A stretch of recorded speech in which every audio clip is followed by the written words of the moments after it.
Hi, today ISKPS will continue with the second part of land, soil, water, natural vegetation and wild life. तो जैसा कि हमें पता है भाई कि जो वाटर है हमारा दैट इज़ नेसेसरी, सिर्फ हमारे प्लांट्स के लिए नहीं, ह्यूमंस के लिए और भी बहुत सारी ऐसी चीज़ें जिसमें वाटर की ज़रूरत पड़ती है। हमें होम के लिए, इंडस्ट्रियल यूज़ के लिए चाहिए पानी, हमें इलेक्ट्रिसिटी जनरेशन के लिए चाहिए, जो हमारे लाइफ स्टॉक हैं, किसी के पास भेड़ बकरी जानवर हैं उसके लिए चाहिए, एग्रीकल्चर में लैंड टिलिंग के लिए चाहिए। ठीक है, तो वाटर का बहुत ज़्यादा यूज़ है। Without water thing any activity, human activity, primary secondary activity ये पॉसिबल नहीं है।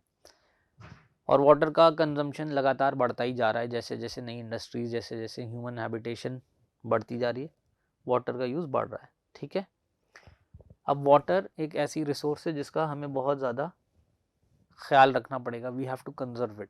Y we have to conserve it? Because जिस तरीके से हम इसको डिस्पोज करते हैं या जिस तरीके से हम इसमें चीज़ें डंप कर देते हैं नदियों में या कोई भी ऐसी चीज़ों में, इससे बहुत सारी जो लाइफ है उससे जुड़ी हुई वो अफेक्ट होती है। जब वो लाइफ अफेक्ट होती है तो जब ह्यूमंस उसको कंज्यूम करते हैं, मछली खाते हैं या बहुत सारी दवाएं जो मछलियों से बनती हैं, उसमें फिर धीरे धीरे वो ह्यूमंस में प्रॉब्लम आने लगती है।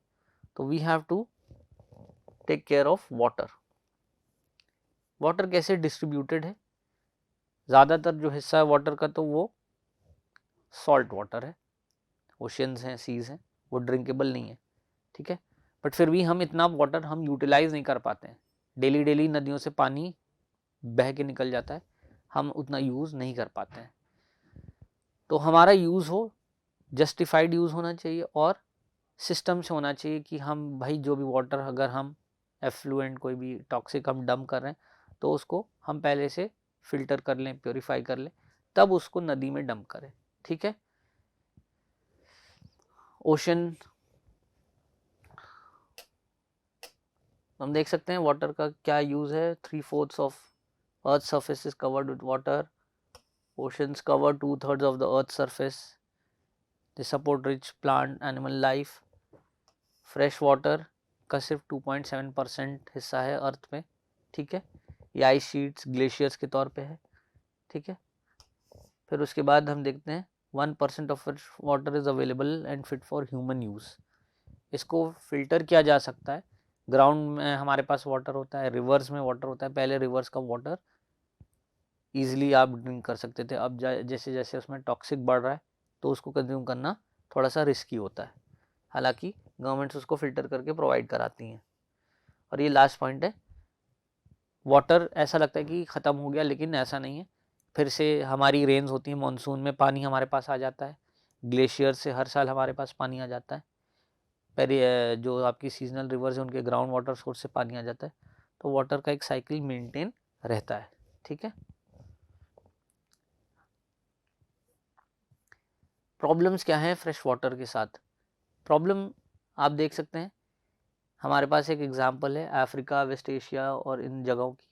हालांकि यहाँ पे फ्रेश वाटर सप्लाई बहुत अच्छी मानी जाती थी, बट धीरे धीरे जैसा जैसा कि ह्यूमन एक्टिविटी बढ़ रही है, माइनिंग बढ़ रही है,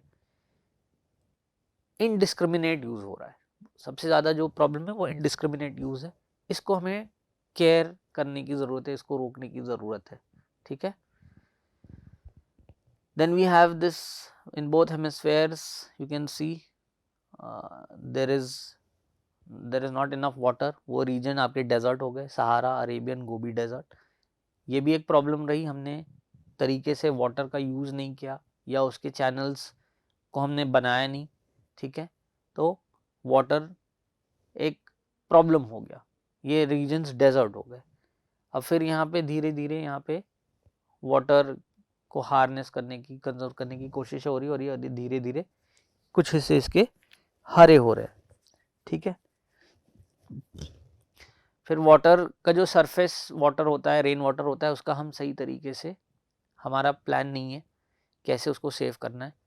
हम उस रेन वाटर को यूज़ करके, सेव करके, जो हमारा डिपेंडेंसी है वाटर टेबल पे या रिवर पे, वो ख़त्म हो सकती है। ठीक है, 1999 का ये डेटा है, 26 कंट्री में वाटर स्कैरसिटी था और 2025 तक ये माना जा रहा है कि 65 कंट्रीज़ इसकी चपेट में आ जाएंगे, ठीक है। इसमें इंडिया, कोरिया, नाइजीरिया, पेरू, ये सब वाटर प्रॉब्लम्स फेस करेंगे। इंडिया में बहुत सारे ऐसे शहर हैं, चेन्नई है, वहाँ पे बहुत प्रॉब्लम है वाटर को लेके, दिल्ली है, ठीक है, और भी आपके बहुत सारे ऐसे सिटीज़ हैं इंडिया में जहाँ पे वाटर को लेके बहुत प्रॉब्लम है, पानी आ नहीं रहा, या अगर आ रहा है तो टाइम से नहीं, गंदा आ रहा है, ये सब बहुत सारे प्रॉब्लम्स फेस किए जा रहे हैं। ये सिर्फ ये इसीलिए because we are indiscriminately using the water. More than 3 billion people are getting affected by water shortages. तो काफ़ी सीरियस इशू है, इसको हमें टेक केयर करना पड़ेगा।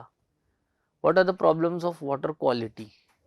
अब वाटर की, जैसा मैंने आपसे बताया कि वाटर के साथ ये सारे इश्यूज हैं, उसमें हम लोग इनडिस्क्रिमिनेट तरीके से पेस्टिसाइड डाल रहे हैं या टॉक्सिक वेस्ट डाल रहे हैं, सीवर की जितनी लाइंस हैं वो सब नदियों में चली जा रही, तो वो कंटामिनेटेड हो रहा है, वो पानी कंटामिनेटेड हो रहा है, और वो आसपास जो लोग रहते हैं उनको काफ़ी प्रॉब्लम क्रिएट कर देता है, डिसेंट्री, डायरिया, ठीक है, और भी कुछ डिजीज़ेज ऐसे हो जाते हैं, जब ये बार बार ऐसे होने लगता है किसी को इन्फेक्शन, तो और सीरियस डिजीज़ेज हो जाते हैं, ठीक है। तो इसको वाटर के साथ सबसे पहले हमें अपनी जो डिस्पोजल सिस्टम है उसको इम्प्रूव करना पड़ेगा। कंजर्वेशन कैसे करेंगे? तो यही मेन बात है, रेन वाटर हार्वेस्टिंग। इंडिया के कुछ सिटीज़ में ये कंपलसरी भी कर दिया गया है रेन वाटर हार्वेस्टिंग।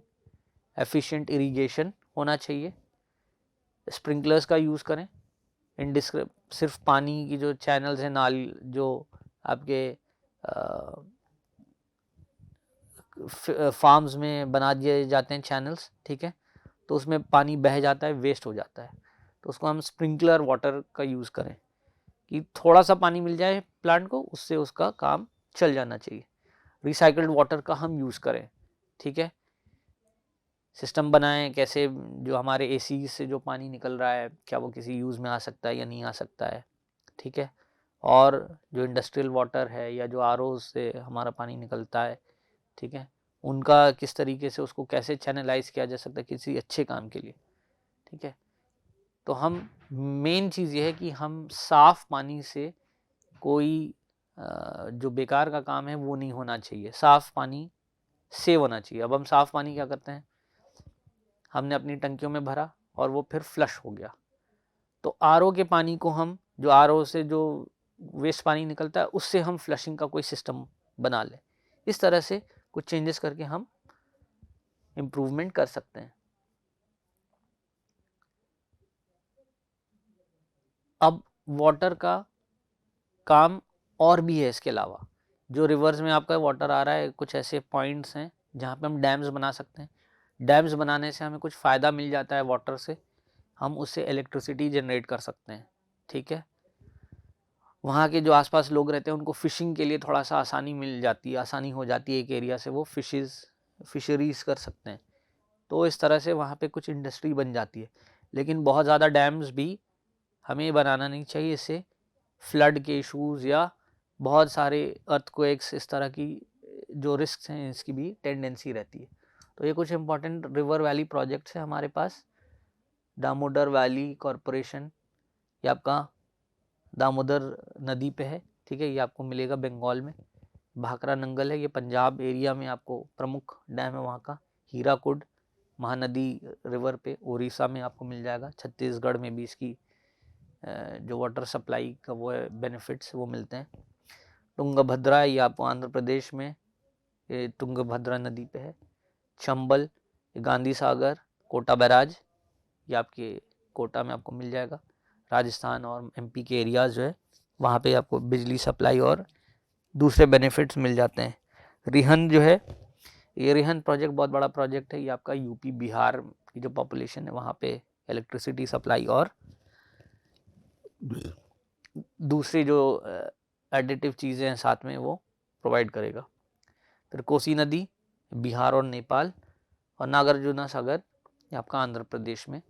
ये अपने रिवर वैली प्रोजेक्ट्स हैं, ये इनकी फैसिलिटीज़, इलेक्ट्रिसिटी जनरेशन, फिशरीज़, इस तरह से और भी चीज़ें ये आपको वहाँ प्रोवाइड हो जाते हैं। बड़े बड़े वाटर रिजर्वायर्स होते हैं जिससे कि किसी भी सूखे या किसी भी ऐसे अकाल के टाइम पे वहाँ से वाटर छोड़ा भी जाता है।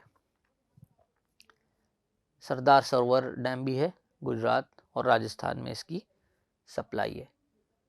तो improving the quality of water, water की क्वालिटी कैसे इम्प्रूव की जा सकती है? पहले तो सबसे इम्पोर्टेंट जो मेथड होते थे वो बॉइलिंग होता था, इससे आपके पैरासाइट्स मर जाते थे, बट टेस्ट में थोड़ा सा इशू होता था। तो अब हमारे पास नए नए तरीके हैं, हमारे पास ग्रेविटी बेस्ड फिल्टर्स हैं, हमारे पास UVF हैं, ROs हैं, इस तरह के बहुत सारी चीज़ें हैं।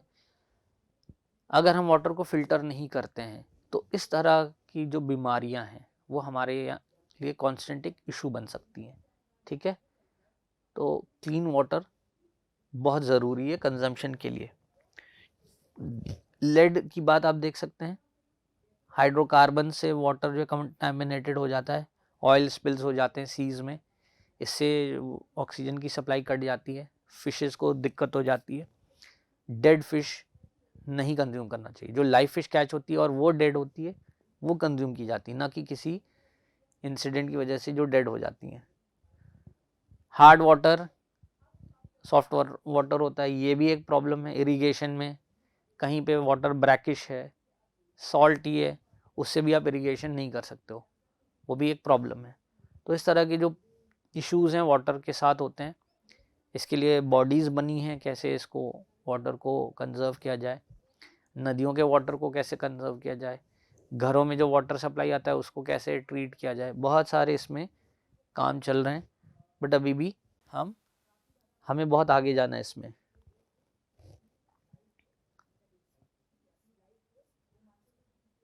अब हम आते हैं नेचुरल वेजिटेशन, वाइल्ड लाइफ। किसी भी चीज़ का एग्जिस्टेंस का सोर्स वाटर है, हमको ये बात पता चल गई, और जब वो वाटर होगा तभी आसपास आपको पेड़, पालो, जानवर, इस तरह की चीज़ें मिलेंगी।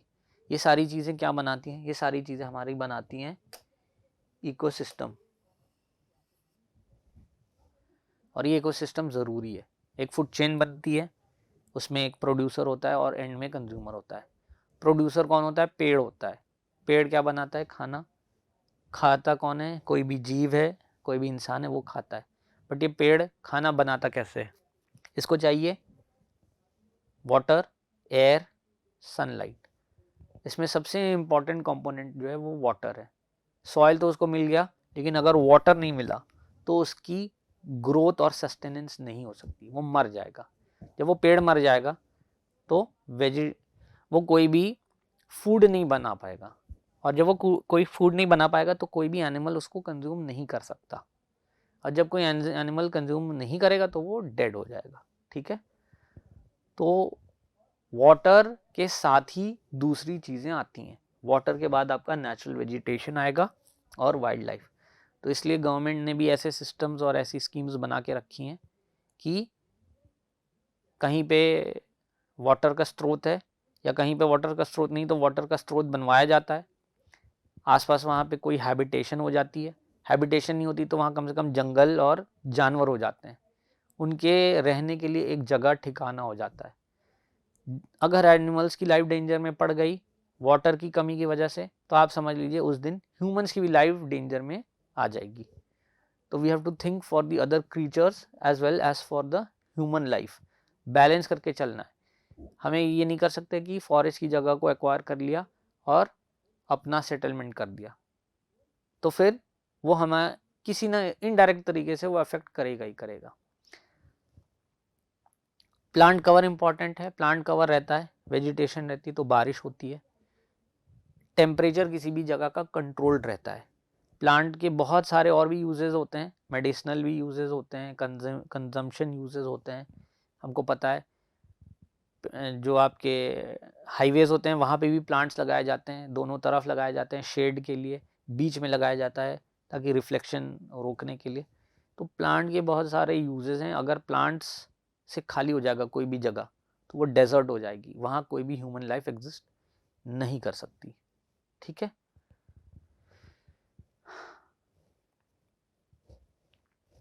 साथ ही साथ प्लांट्स जो हैं वो घर भी हैं फॉर दी एनिमल्स। बर्ड्स हैं वो अपना नेस्ट बनाती हैं, हमें मेडिसिनल यूजेस मिलते हैं, हमको गम मिलता है, हमको उससे फूड मिलता है, हनी, इस तरह से बहुत सारी चीज़ें हमें प्लांट्स से मिलती हैं। ठीक है, तो ये प्लांट्स की वजह से है कि ये सारी चीज़ें सस्टेन कर रही हैं, वरना वहाँ पे बारिश नहीं होगी, वहाँ पे लाइफ सीज हो जाएगी एग्जिस्ट करने से। ठीक है, टर्पंटाइन, ऑयल, लैटेक्स, गम, आप देख सकते हो ये सारे एंड रिजल्ट्स हैं, एंड प्रोडक्ट्स हैं प्लांट से। होम्योपैथी जो है, आयुर्वेदा जो आपकी जो मेडिसिन हैं, वो सारी प्लांट और हर्ब्स पे एग्जिस्ट करती हैं। उनका जो बेस हो, उसमें जो चीज़ें मिलाई जाती हैं वो सब प्लांट से ही हैं। ठीक है, एनिमल्स से हमको क्या मिल जाता है? पहले तो ऐसा होता था कि एनिमल्स का यूज़ इनडिस्क्रिमिनेट तरीके से होता था। फर और वूल के लिए आप जानते हो शीप का यूज़ होता है, बी से हनी का। बट अब हमने इसको थोड़ा सा कंट्रोल कर दिया है कि कुछ ख़ास तौर से ख़ास जानवर हैं उनको नहीं मारा जाता। ठीक है, सिर्फ जैसे शीप है उसमें डेथ नहीं होती है, रेयरिंग होती है, तो हम यूज़ कर सकते हैं उसके वूल को। जिसमें डेथ है किसी भी जानवर की, उसको हमने थोड़ा सा रोक दिया है। क्यों? क्योंकि फिर वो एनिमल डेड हो जाएगा और वो रिसोर्स हमेशा के लिए ख़त्म हो जाएगी। तो उसको भी हमें ले दे के चलना है, बैलेंस करके उसके बारे में हमको सोचना है। वल्चर एक जीव था, आज के टाइम में दिखता नहीं है। क्यों? क्योंकि पहले उसको मरे हुए जानवर मिल जाते थे फीड करने के लिए। आज के टाइम में सारा एरिया हमने ह्यूमंस ने अक्वायर कर लिया है, हर जगह घर बन गए हैं, फैक्ट्रीज बन गई हैं, जंगल रहे नहीं। जो जानवर डेड होते हैं हम उसको या तो बरी कर देते हैं, जला देते हैं। तो इस तरह से जो वल्चर है उसकी एग्जिस्टेंस ख़त्म होने लगी, एकदम ये विलुप्त की कैटेगरी में आ गया, शायद ही कहीं ये दिखता हो। तो ये सारे इश्यूज़ हैं, ऐसा नहीं होना चाहिए। हर क्रीचर को उतना ही हक है और हर क्रिएचर का रहना भी उतना ही ज़रूरी है, क्योंकि हमें नहीं पता कब क्या सिचुएशन आ जाए। कोई बहुत बड़ी कैलामिटीज़ आ जाती है, सुनामी या इस तरह की चीज़ें, तो अगर वल्चर होते तो वो जल्दी से ऐसे डिकम्पोजिंग बॉडीज़ को ख़त्म कर देते। अब वो क्या है, वो महामारी बन जाती है, वो हम ही को रिस्पॉन्सिबिलिटी हमारी हो जाती है उसको फाइनल राइट्स करने की। तो उससे बहुत सारे रिस्क रहते हैं डिजीज़ के। तो सभी एनिमल, सभी स्पीसीज़ जो हैं वो हमारे लिए बहुत ही इम्पॉर्टेंट हैं। लगभग 3 लाख प्लांट स्पीसीज़ और 10 लाख एनिमल स्पीसीज़ एग्जिस्ट करती हैं अर्थ पे। अब हम आते हैं which are the factors that influence plant and wildlife resources. एक हमारा क्लाइमेट हो गया, दूसरा टाइप ऑफ वेजिटेशन हो गया। जैसा मैंने आपसे बताया कि जहाँ पेड़ होंगे, जहाँ पानी होगा, वहीं जानवर आएंगे, रुकेंगे, क्योंकि उनको एक स्रोत मिल गया खाने का, शेल्टर का, पानी का। ठीक है, वेजिटेशन आपकी बदलेगी, एनिमल का टाइप बदलेगा। आपको शेर डेजर्ट में नहीं दिखेगा, आपको ऑस्ट्रिच दिखेगा डेजर्ट में। ठीक है, कैमल दिखेगा। ठीक है, स्नेक्स, डियर दिख सकते हैं। ठीक है,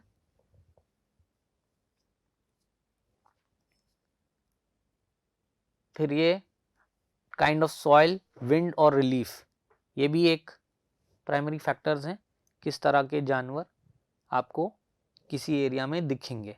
ठीक है, तो kind of soil, earth forms आपको हर सॉइल में नहीं मिलेंगे। फिर विंड और रिलीफ, स्लोप, स्लोप जैसी एरियाज हैं आपको वहाँ पे फॉक्स, वुल्फ मिल सकते हैं। अगर वहाँ पे कोई पठार है तो स्लोप भी होगा वहाँ पे, वहीं पे ही अपना घर बना लेते हैं।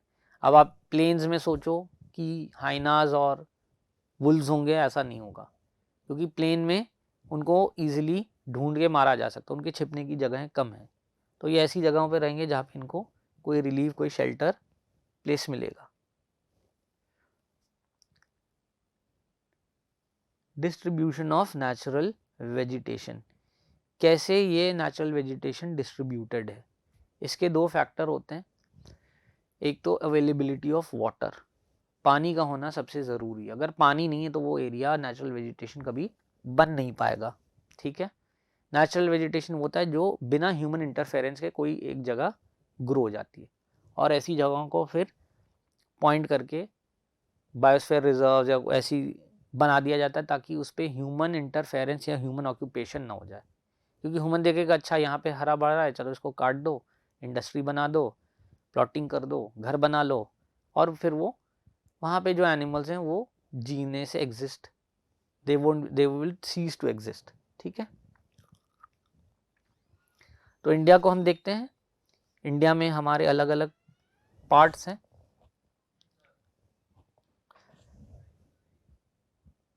ये अगर हम देखते हैं एरिया, तो ये हमारे लिए आसान होगा। एरिया से हम आइडेंटिफाई कर सकते हैं कहाँ पे किस तरह की वेजिटेशन मिलेगी। जैसे हम इसको देखते हैं तो ये हमारे इंडिया में है। यहाँ अगर आप देखेंगे तो हमारा हिमालय माउंटेन्स होता है, इसलिए यहाँ पे आपको मिलेगी माउंटेन वेजिटेशन। फिर अगर आप देखें ये जो एरियाज हैं, जब मॉनसून की बारिश होती है शुरुआत, तो सबसे ज़्यादा पानी यहीं बरसता है, तो ये हमारा ट्रॉपिकल रेन फॉरेस्ट की कैटेगरी में आ जाता है। ये भी वो रीजन है, ट्रॉपिकल रेन फॉरेस्ट की कैटेगरी में आ जाता है। फिर हम देखते हैं प्लेटू इलाका है ये, इधर डेजर्ट है सब। ठीक है, तो ये आपका थॉर्न फॉरेस्ट हो जाता है। यहाँ वेजिटेशन बेयर होती है, गिनती की थोड़ी बहुत। ट्रॉपिकल डेसिडुअस फॉरेस्ट, ये आपको डोमिनेंट वैरायटी है सबसे ज़्यादा। The most dominant variety of vegetation is tropical deciduous forest. इसमें हर पेड़ का अपना अलग टाइम होता है लीव्स शेड करने का। रेन फॉरेस्ट में एक टाइम में सब लीव्स शेड करते हैं। और फिर ये एक लास्ट टाइप का हमारा पास फॉरेस्ट है मैंग्रोव्स। ये आपको डेल्टा रीजन में, जहाँ पे रिवर मीट्स द सी, वहाँ मिलेगा। जैसे ये और ये। तो ये area to area relief pattern पे, वहाँ पे क्या फीचर है, वहाँ पे माउंटेन है, वहाँ प्लेन है, वहाँ डेजर्ट है, वहाँ डेल्टा है। ठीक है, उस पे ये आपकी वेजिटेशन डिफर करती है, डिपेंड करती है। तो आज के लिए इतना ही रखते हैं। Thank you.